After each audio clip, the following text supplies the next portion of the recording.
Hey guys, Luma here, and I am back with another video after much time, and I'm finally revealing the long-awaited Garmatron.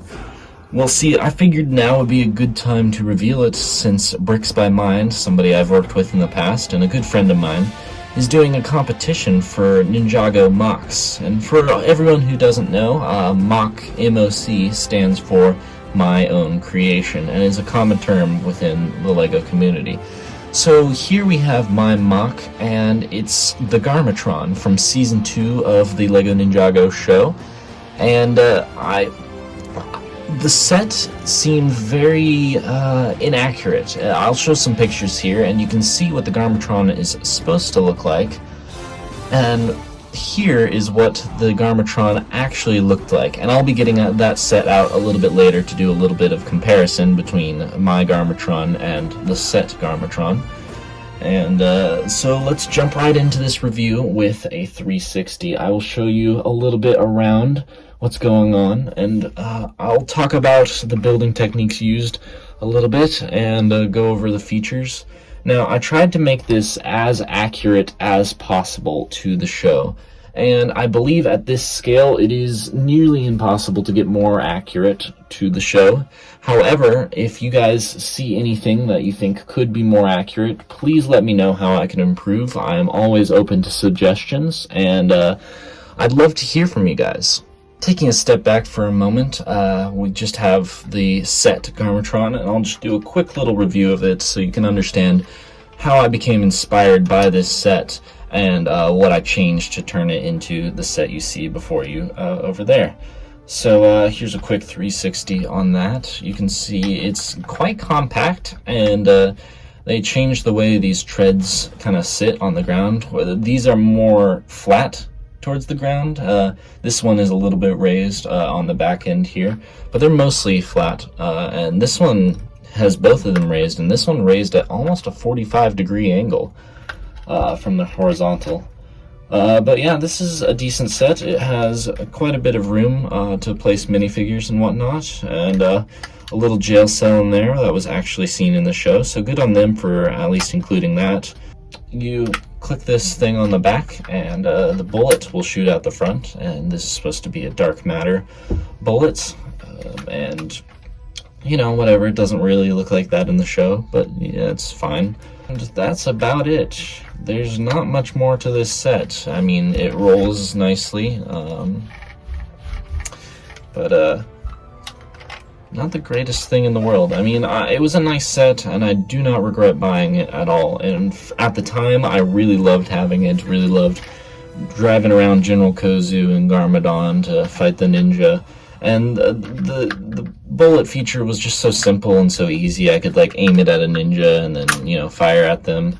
And I really liked it. It was good at the time. However, it looks nothing like the show. And as you can see, there's a very sizable difference between these two. They don't really look similar to each other. And obviously there's the entire canon part of it is just missing from this Garmatron altogether, which was a huge part of it in the show. I mean, when you see this, the most striking bits would be probably these horns up here, but then this cannon out front, I would say. And perhaps this was kind of an early production thing that they didn't do, but I'm not sure why, because some of the early concept images still have that cannon. But in the show, it kind of started out more like this and then kind of unfolded. But still, even the unfolded version in the show looked more like what we have over there. Now, this original set came with a couple minifigures, I believe General Kozu, Zane, and some random Zane vehicle that I did not recreate for my upgraded Legacy version. So yeah, that's the old Garmatron, and let me get that out of the way. And you can see I actually did kind of respect the old Garmatron in some ways. Like these pieces I reused from the Garmatron right here, and these pieces on the side here are also on the original, but for the most part I kind of stuck to new things, accurate things. But where I could and where it looked accurate, at least for the most part, I would try and respect the original build. Another example of that is these black side panels I reused. And I actually bought 2 more of these Garmatron sets used so that I could make this. As you can see, I use 8 tread pieces instead of just 4. And these kind of gray bits go all the way around, and they were surprisingly hard to find on their own, so I just bought a new Garmatron because it was actually cheaper on Bricklink than to buy all of the parts I needed, including these gray parts. And they were already stickered, and I was fine with that because I kind of like the control panel going all the way around in there. You can see the original stickers on there. You can see kind of what the control panels look like. It shows the Dark Island or Ninjago, some sort of map, some like levels of something. This was actually not on the original. I took that from the land bounty from season 11 of Ninjago. There's a little bit of status of the Garmatron and status of a person, I guess. I'm assuming that's someone in the jail cell, but technically the sticker is inaccurate now because it shows the side profile of the original set Garmatron rather than what I have on it now. And on the back, it is the same. You can see I just reused the same stickers over there, but I think it works for what I intended. Now, let's get right into the features of this set. I've removed the minifigures for now, but I'll get to them for later. So it does roll. It's not a super great rolling device. It kind of pulls the ground a little bit, and it's not super great at rolling, but it can, for proof of concept, it can roll, especially on these like pillow sheets, but it still rolls, and I think it does a good job for the most part. These were actually a tricky angle to get in there because it's really hard to hold these like together stably because these treads really want to like pull it together. So I had to do a lot of stabilization in the back of especially this wheel. These wheels were a little bit easier to work with, however, and I just filled in some space there, and I think that makes it look a little bit more complete, a little bit better. I wish there was more. It was easier to fill in the space there, but with the way these treads kind of move, it made it difficult to not restrict the motion at all here. So starting with the back, I'm sure some of you have noticed this little lever here, and it starts in this position, and you can just push that in, and on the front that actually raises the cannon there. So let's watch that happen again. See? Just raises the cannon so that they can aim more properly at Ninjago. Now, if you take this and spin it 90 degrees, if you press it in, it'll hold it up a little bit better. As you can see, it was kind of falling down earlier, but I made it so 2 options. You could have it so it just kind of clicks and then goes back down, or you turn it and it clicks and hold. It just has 2 options for whatever you would like to do. I prefer to keep it in the downward position just because it's a little bit easier on the joints, but it can stick in that up position, and for most of the episode it was featured in, it was in that kind of up position. On the sides here, you can see these kind of things. I'm not sure if they were like cannons in the show, not sure exactly what they were, but I decided to add a little spring-loaded shooter here, so you guys all know how these work, I'm sure, but you just press down on the back and it goes. But yeah, I'm not sure what those are. I'm going to keep these out for the rest of the review, but there were 2 little green things sticking out the front there. And over here we have these cannons, and they can kind of move side to side like this, up and down, just like they did in the show. And there's even a little stud on there for when the stone warriors would sit on top here. I believe Jay also climbed on top, but we're just going to put Lloyd there for now, and they can kind of aim that thing up and down and everywhere, shoot some ninja, you know, the whole 9 yards. Yeah, that's how that kind of cannon there works. Here we have the jail, and this was kind of a reference to myself. As a kid, I made this and put it on the original Garmatron right in that corner as well. And this was supposed to be my version of a dark matter missile. It's not super show accurate. The dark matter missiles were more of black and had a little purple inside the top, but I just kept that there kind of more for nostalgic purposes, although it is not accurate to the show. So here we have the jail cell. There's not much room in there, but it looks just about the same as the original. You can see that kind of white thing back there that separates the jail cell from like the internal workings of it. And I just decided to respect the original build with that type of thing. I wasn't actually expecting to be able to make this accurate to the show. I saw those things on the original Garmatron, and I was like, oh no, that's not happening. They're too short. I don't even have that piece in red. Turned out I had a lot of that piece in red, actually, and I decided to make them shorter by putting a little bit of them inside the Garmatron itself, and I'll show more of the inside in a second, but yeah, I was actually surprised that I was able to pull that one off, because that seemed really hard to me at first and almost impossible, but here we are. Clearly it is possible.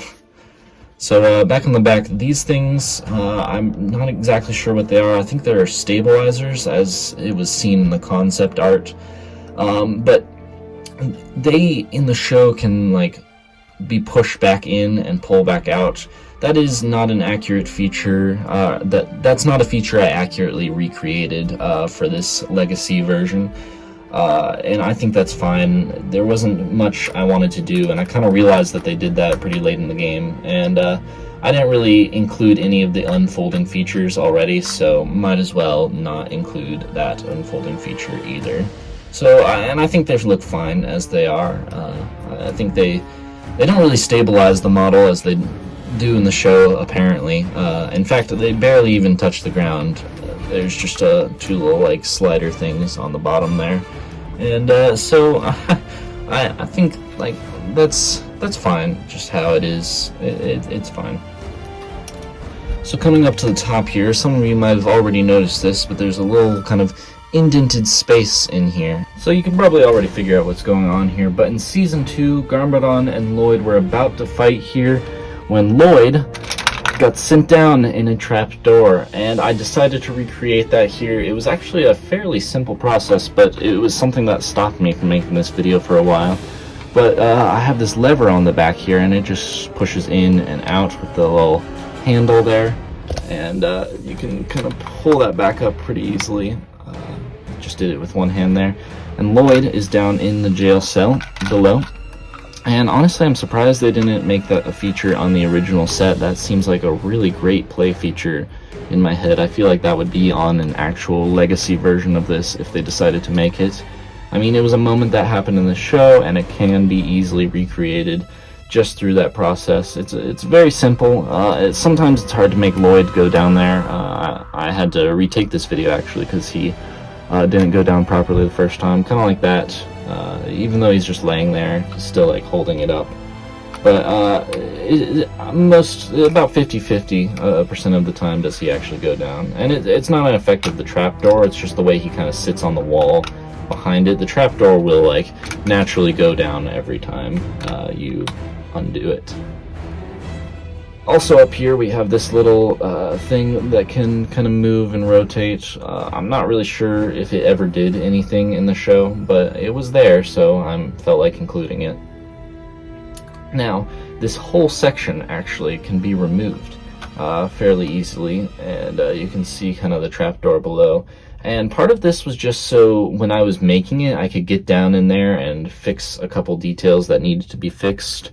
But there was also this big open space that I decided that needed to be used. So this is actually where I keep my show-accurate dark matter missile. And this is kind of more of what I saw it looked like in the show. And once again, if anyone could make this more accurate, please let me know. I mean, I think it's pretty good on the accuracy, but I'm always looking to improve. I thought about putting another black stud up there, but I don't think there's enough room there to do that. But I still think the effect is kind of made of the missile. But yeah, that's where I store it. I just put it right there and move these guys to hold it in. But yeah, I'm gonna actually keep that out for now.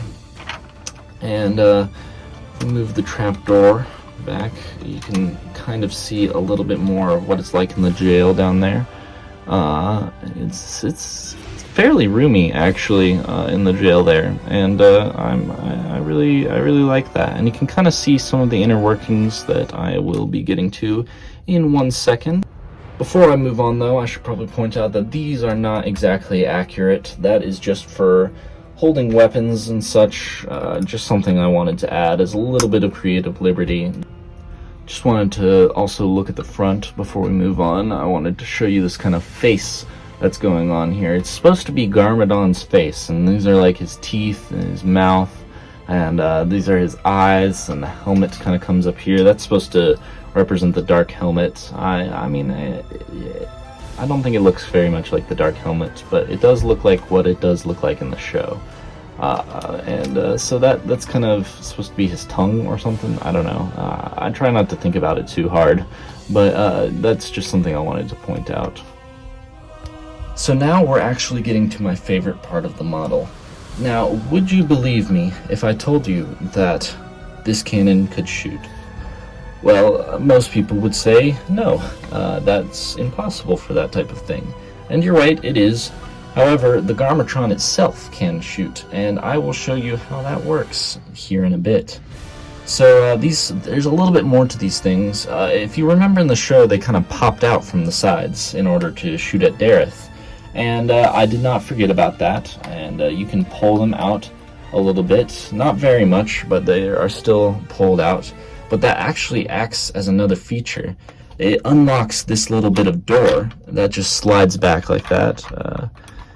You can see there it's studded, and you just slide it back like that, and there's a little bit of a room in there.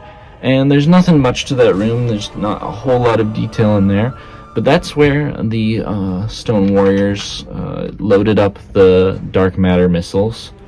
Or if you know the show very well, they also stuck General Kozu up in there. And so if you fold him up real nicely, he can actually sit up inside the Garmatron.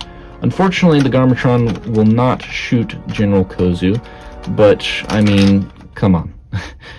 I can only do so much, but he can actually sit in there, and it can close up if you want to make it accurate for a stop motion or whatever, recreating that scene, which actually I might do, because I had that on my channel like years ago with the old Garmatron. Might actually make an accurate. Now this same process is repeated on the other side, but it's slightly different. This one you just pull out a little bit, just the same way. And this once again slides back, but what you see here is just this little knob. There's not a lot of room in there, but there's this knob, and what happens is you take this knob and you slide it out like that, and you just give it a slight tug, and then boom, there it goes. One of the dark matter missiles comes out from the first thing. There's actually a whole spring-loaded cannon in there, and you just fire it by tugging on that little thing. It's a little bit hard to get it back in there, but it can be done, and you just once again fire it by tugging on this little thing, and it comes out the front through here. You can kind of see back in there where that missile is loaded back in its kind of area. Once again, you just close that up by kind of folding that back into place and closing the door back with this little handle here. And then to lock it, you just push this guy back in. Sometimes it's a little bit of a pain. There you go. That wasn't that bad. And the same goes for the other side, although I think I already locked it. Yeah, I did. So going on to the minifigures, I decided to include their show-accurate parts, not necessarily their legacy counterparts, even though I consider this to be like a legacy version of the set. So I just included Kimono Lloyd, Garmadon with the dark helmet, and then obviously General Kozu, who was in the original set.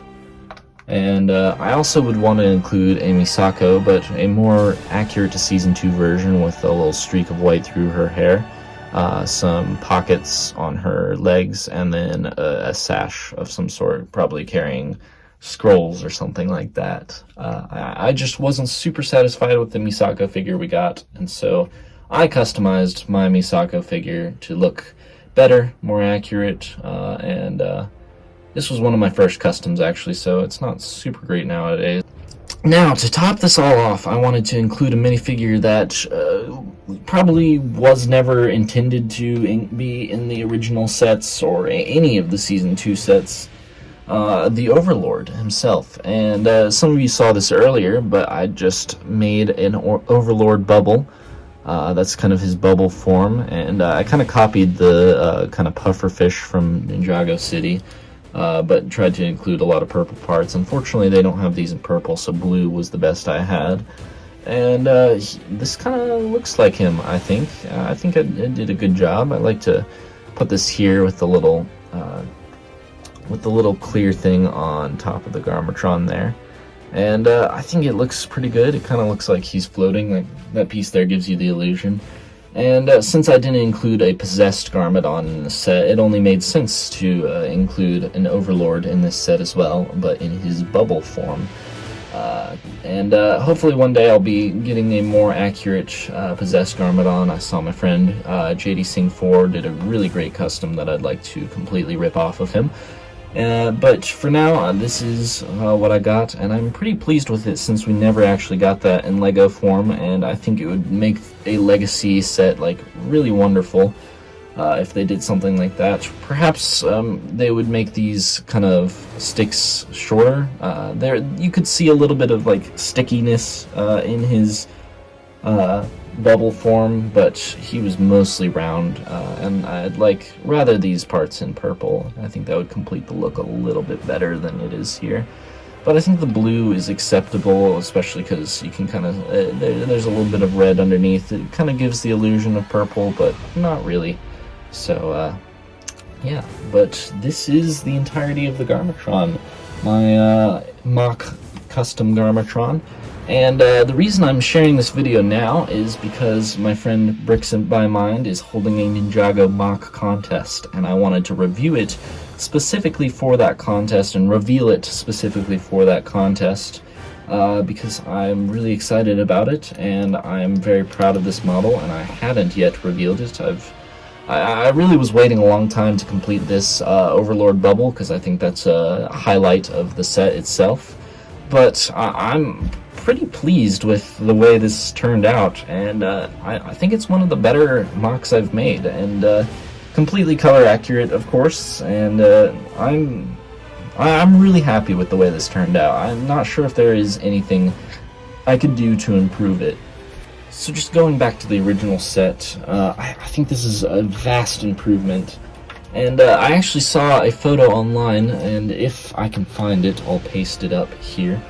But I was really like looking to be like that model. I was like, wow, that model's so much better. I'll try to be like that. But when looking at all the reference photos, it wasn't super duper accurate. So I thought if I'm gonna do it, might as well do it right and try to make it as accurate as possible. And so that's what I went for this with this model, trying to make it 100% show accurate. And I think I did a decent job, way better than these guys over at Lego in 2012 or 13 did, I think. Yeah, I'm pleased with the way this turned out. I'm not sure what else I could do to improve it, but once again, please let me know in the comments what you think. If you could improve this in any way, how would you improve it? And yeah, I hope you guys have a great day. Make sure to subscribe. I am occasionally putting out good content here on YouTube. Please wish me luck in Bricks by Mind's contest. Thanks everyone. Lego, peace out.